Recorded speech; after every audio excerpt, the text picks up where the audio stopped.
This review was made possible by contributions from viewers like you.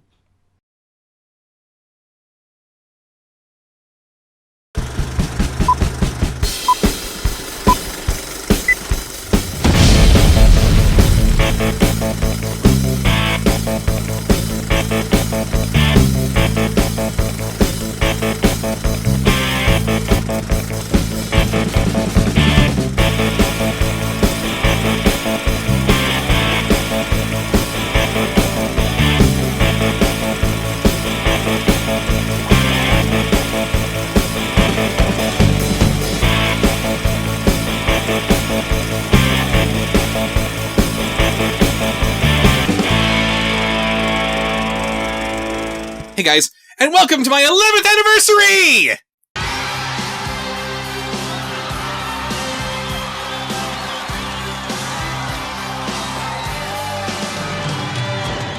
In celebration of my 11 years of reviewing, we're going to take a cue from last year's anniversary special and ask, which is better?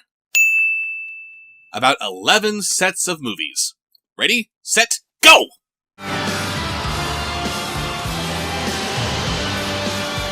Which is better, The Batman or Batman and Robin? Before we begin, I need to point out that the comments for my last anniversary video had lots and lots of congratulations for reaching my 10-year milestone, but not a whole lot of suggestions for what I should be talking about in this video. Most of today's recommendations come from my special lady. I'm always happy to help. Indeed. And what could be more helpful than comparing two of the most polarizing superhero movies ever made? With the exception of maybe the original Adam West movie, I can't think of any two movies about the same premise and characters being this different from each other. The Batman wanted to crank the dark and gritty up to 11, and Batman and Robin wanted to crank the camp up to 11. But in the broadest strokes one could use to talk about these movies, they're still about the Caped Crusader using his wits and cool toys to bring down a supercriminal and save Gotham City from total destruction. But the thing about the Batman is that it doesn't feel like a Batman movie. Catwoman doesn't look like Catwoman, nor is she ever addressed as such. The Penguin doesn't look like the Penguin, the Riddler doesn't look like the Riddler, and Batman just looks like Robert Pattinson in a weird batsuit. The script is there, it's written like a Batman movie, but the whole thing feels like it's so embarrassed about being a Batman movie that it has to look like something else entirely. Batman and Robin is certainly not afraid of embracing its silly source material, but then again it's also plagued by questionable editing, inconsistent acting, and it demands that you not think about plot details or the use of science at play, or else the whole thing falls apart. So which is better? Technically, The Batman is the more well-constructed movie, but Batman and Robin is a lot more Batman-y. Hey, that's cheating. You can't choose both movies. I didn't. I said The Batman was better. Only technically. Yep, and I'm explaining as such, only technically. You win this round, you fiend.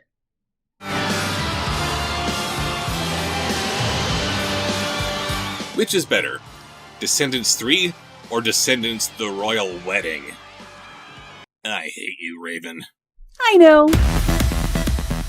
Let's be perfectly clear on this. The Descendants movies are all terrible. From their cynical, exploitative conception to their ungodly inept execution, these movies are all about making a quick buck and expecting their teenage audience to be too stupid to question anything about them. Why did Prince Adam feel the need to bring all these ex-Disney villains back from the dead and throw them into a prison of his own creation? How did these people ever have kids? And why is their relation to these Disney villains their only identity? How did Adam combine all these kingdoms into one single kingdom, and why don't their respective governments have any say in how they're governed? Shut up and express your individuality by buying our cheap merch. As awful as these movies are, at least the third movie ended by putting a button on the entire story and finally letting out the villain kids who were imprisoned for no fault of their own. That's it! Story's over! But then Descendants The Royal Wedding comes along with its choppy, hack job animation and rips it wide open like a fresh suture. They couldn't leave well enough alone with, and they lived happily ever after. No. They had to end on a cliffhanger that's meant to imply even more installments, in frickin' Wonderland no less, for all the sense that makes, when common sense would dictate that maybe you shouldn't continue if one of their most celebrated actors is pushing up daisies. So, which is better? If only for the fact that it tried to finally close the book on this stupid franchise. Descendants 3.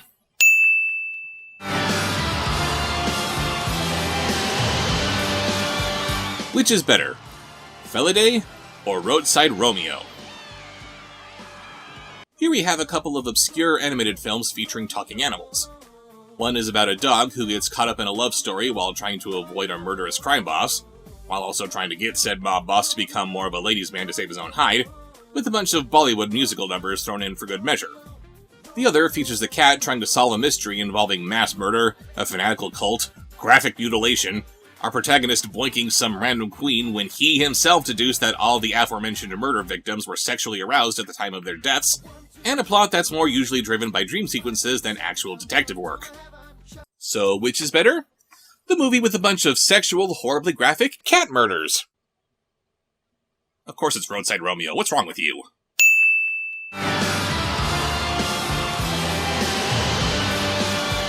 Which is better, the hero of Color City or the Emoji Movie?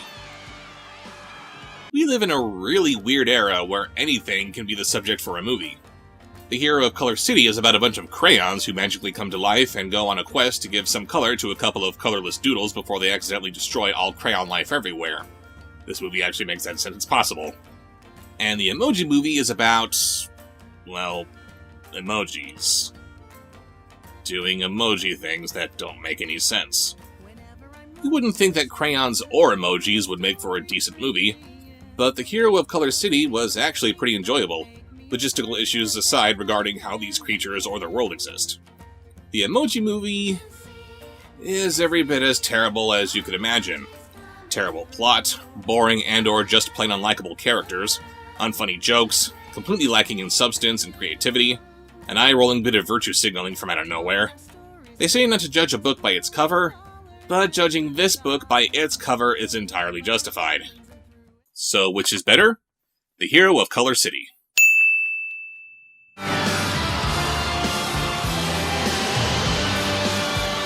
Which is better, the POPPLES or the Hugga Bunch? Or I guess a more appropriate question might be, which is less creepy? Watch it. The Hugga Bunch was based on the line of plush toys for people who thought that the Care Bears were too extreme. Their entire shtick is apparently watching children without their knowledge, sneaking into their bedrooms, and whisking them away to a magical land where literally anything and everything revolves around hugging, and this is supposed to somehow solve whatever problems the kids are dealing with back in the real world. Yeah, apparently all of your worries can be hugged away. Who knew? What's weird is that the movie actually did show how powerful love can be by showing this antisocial little boy breaking down and crying his heart out over the prospect of his grandma moving away and being put into a nursing home, and this overt display of emotions is enough to get grandma to stay. But it was completely by accident, since the rest of the movie was focused on following his sister around, who ended up accomplishing absolutely nothing. The POPPLES, on the other hand, are a race of tiny monsters that are an unholy amalgamation of all your favorite childhood toys. So I guess in my case, these things are somehow the Dinobots, my Kermit the Frog puppet, a bendy Jack Skellington figure, and Woody from Toy Story? Yeah, this premise made absolutely no sense. So much so that when they were rebooted in 2015, they pretty much ditched everything that they did in the 80s and became a bland My Little Pony knockoff. No mention of the blending of toys, no wacky hijinks with any kids, just POPPLES doing popply things, with still no explanation of why these vibrantly colored guinea pig monsters wrap themselves up in their own scrota. So which is better? Because it actually had some kind of a point to it, the Hugga Bunch. Hugging!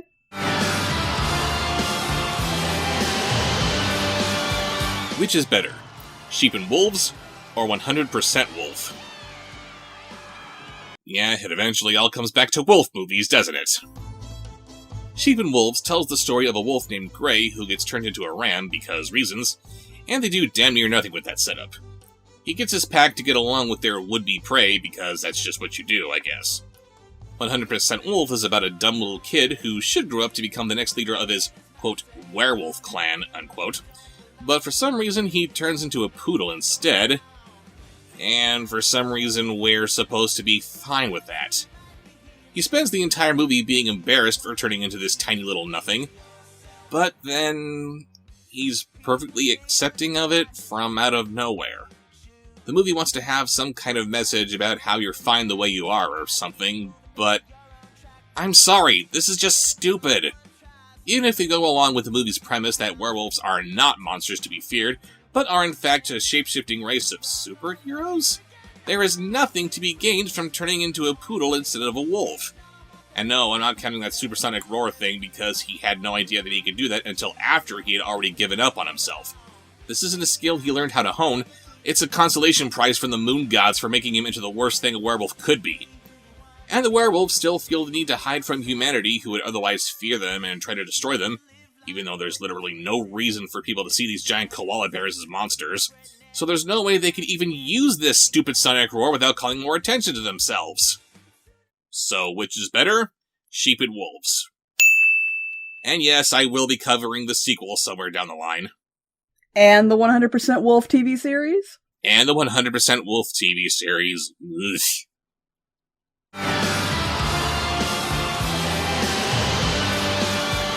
Which is better?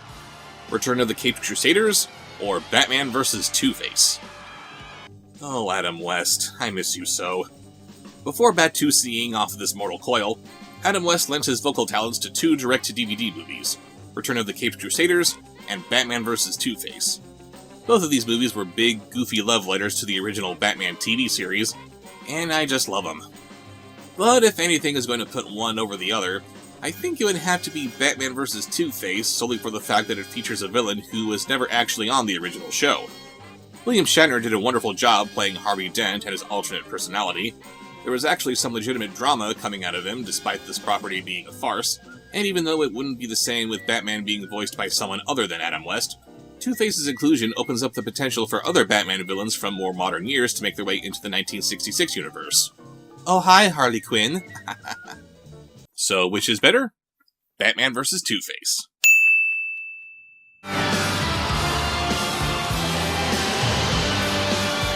Which is better? The Dog Who Saved Halloween, or The Dog Who Saved Summer? Gotta give my lady this much, she really knows how to bring the cringe. You're welcome. I've only scratched the surface of the Dog Who Saved series, but if you've seen one, you've basically seen them all. We follow the adventures of a dog named Zeus and his idiot owner George, because he's a father in a kid's movie, so what else can he be but an idiot? And Zeus is tasked with saving this holiday or that holiday, usually from the same 2 painfully incompetent robbers over and over again, because of course it would be up to the dog to save a holiday in which he has no personal investment. The Dog Who Saved Halloween has our heroes pitted against their creepy old neighbor, whom they suspect of wrongdoing. They investigate his home for evidence of his crimes, but it was all a misunderstanding and he just likes putting up a creepy haunted house for the neighbors. And none of the neighbors bothered telling George about it when they've had plenty of opportunity to do so. The Dog Who Saved Summer is about Zeus getting some obedience training. Yeah, the former police dog needed training, and in the very last installment of this series, no less.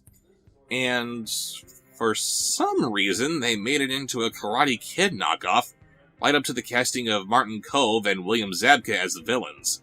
What does any of this have to do with saving a summer that was never in any kind of danger? Nothing! Absolutely nothing! Gotta give The Dog Who Saved Halloween this much. At least it had something to do with Halloween. Granted, Halloween wasn't in any kind of danger, nor did it need any saving either, but at least it was something. So which is better? The Dog Who Saved Halloween.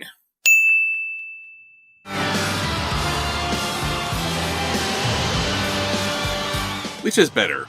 Batman and Robin, or Transformers Age of Extinction? Gotta give a shout out to Colin Warmbrought for this one. We found ourselves a comparison short for this video, and he threw this suggestion at us and saved the day. But yeah, we have Batman and Robin, which is certainly flawed, but I will happily come to its defense for being unashamedly proud of being what it is. Where many people would condemn George Clooney's performance as Batman, I actually like the cool, relaxed vibe that he gives us. The entire point of having Robin around is to give Batman some much-needed humanity, and you can't say that that's not what Clooney gave us. And even if you still don't like the movie, that's perfectly okay. Joel Schumacher didn't hold it against anyone if they were critical of it, and he even encouraged that dissenters put the blame squarely on him, while fans of the movie should go and thank whoever was personally responsible for what they liked about it. You gotta respect that. But then we have Transformers Age of Extinction. The Transformers movies always felt to me like that big kid who would beat you up after school, but no one would put a stop to it because, oh, that's just his way. But then that big kid decides one day to not beat you up. he does something crazy and starts to take an interest in you. You start becoming friends?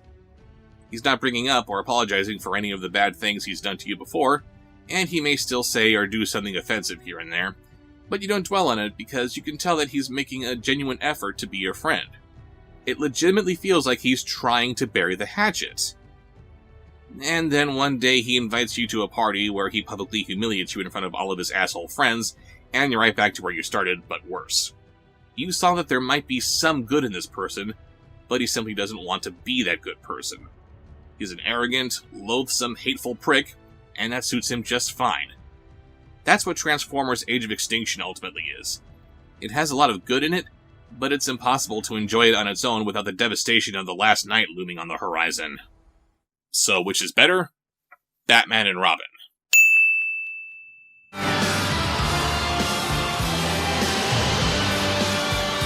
Which is better? The Power Within, or the Karate Dog?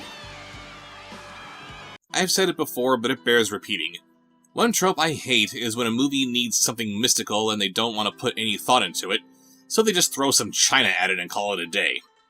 If I told you that there was a movie about a dog with the voice of Chevy Chase who just happens to know karate, you'd probably think that there was some kind of crazy genetic mumbo-jumbo going on that turned him into a super dog, right? Wrong!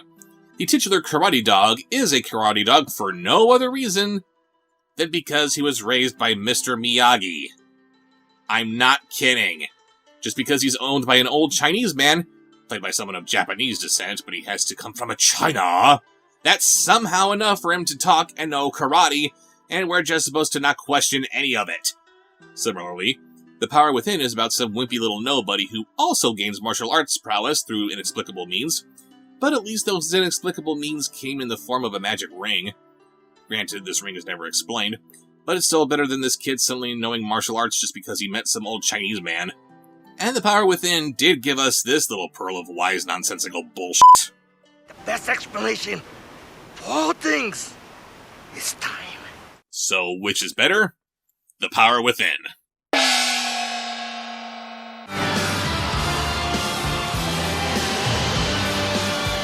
Which is better? Cool Cat Kid Superhero, or Cool Cat Fights the Coronavirus? Oh man, this is a tricky one. On the one hand, you have a special director's cut, but not the director's cut apparently, of Cool Cat Saves the Kids, which was intended to be a more cinematically correct version of the movie, as well as covering up a handful of mistakes from the original cut. But in the process of making this new cut, it also introduced more problems than there were before, like Maria taunting Butch the Bully and becoming a bully herself. On the other hand, you have Cool Cat, performed by Daddy Derek himself, trying to teach kids about coronavirus, and while he's talking about the merits of constantly washing your hands and social distancing, he's also making up nonsense about how, with a little magic sauce, the virus can turn into some kind of biological superweapon, but said biological superweapon can be completely destroyed with a single punch. I guess I need to deduct the movie points for that, since Cool Cat Saves the Kids, whichever version of the movie, doesn't have anything as stupid as giant magic virus push-pin ball thingies. So, which is better? Cool Cat Kid Superhero. And with that, I would like to thank you guys for staying with me for 11 years. This last year has not been a good one.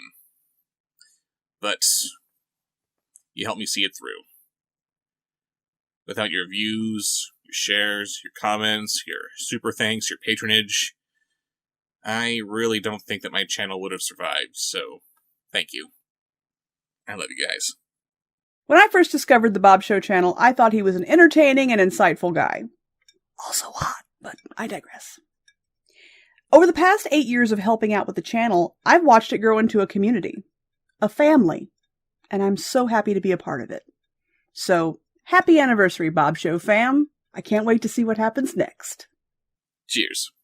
You know there's something you should know, so I'm gonna tell you so. Don't sweat it, forget it, enjoy the show. Working all day, now it's time to unwind. Kick back, relax, take a load off your mind. I'll be busting the moves and I'll be busting the rhymes. We'll be busting up laughing cause it's party time. Everybody's feeling fine cause it's party time. Party time, party time. Everybody's feeling fine cause it's party time. Party time.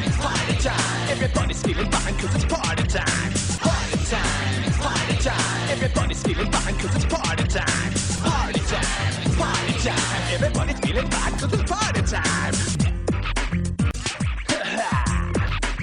But just leave your troubles at the door, leave your worries behind, leave the rest up to me, you're gonna like what you find. I'll be busting the moves and I'll be busting the rhymes. We'll be busting up laughing cause it's party time. Party time, it's party time. Everybody's feeling fine cause it's party time. Party time, party time. Everybody's feeling fine cause it's party time. Party time, party time. Everybody's feeling fine cause it's party time. Party time, party time. Everybody's feeling fine cause it's party time. Party time, party time. Everybody's feeling fine cause it's party time. Party time, party time. Everybody's feeling fine cause it's party time. Party time. It's party time.